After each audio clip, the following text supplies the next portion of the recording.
Barbell hip thrusts. Grabbing all the equipment that you see here, a low bench for proper support, proper positioning, a bar pad, an Olympic bar, and 2 plates. Depending on how strong you are, you may want heavier, you may want lighter. I always suggest erring on the side of caution and using lighter weight to start. You want to start with a good warm-up set so you can get your positioning proper. So I use a bar pad because as I go heavier in weights, my hips actually get bruised. So I would suggest investing in one of these if you're going to make barbell hip thrusts a part of your routine. This cloth loop band helps me to activate, recruit more of my muscle fibers in my glute max through abduction and external rotation.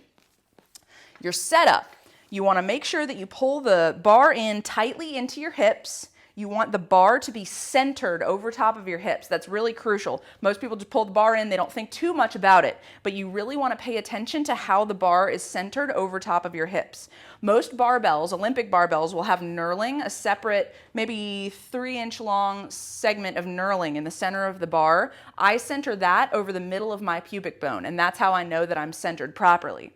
From here, you're going to draw your knees in to where they're about hip width apart. I actually very slightly internally rotate my toes so that I can push through the ball of my foot. It helps me get more glute recruitment. I'm driving my knees out. I'm bracing my core, getting into a very slight posterior pelvic tilt, and then I am starting the movement. So I'll drive up to the top on this first one, reposition myself however I feel like I need to position, and then I'll begin moving. In order to get the best outcome or the most efficient growth from this, I suggest holding for a count of 3 at the top before you start to come back down again.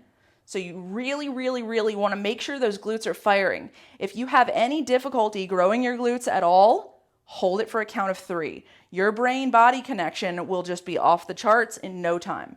So slight posterior pelvic tilt, abs engaged, knees at a 90-degree angle, shoulders supported, head elevated.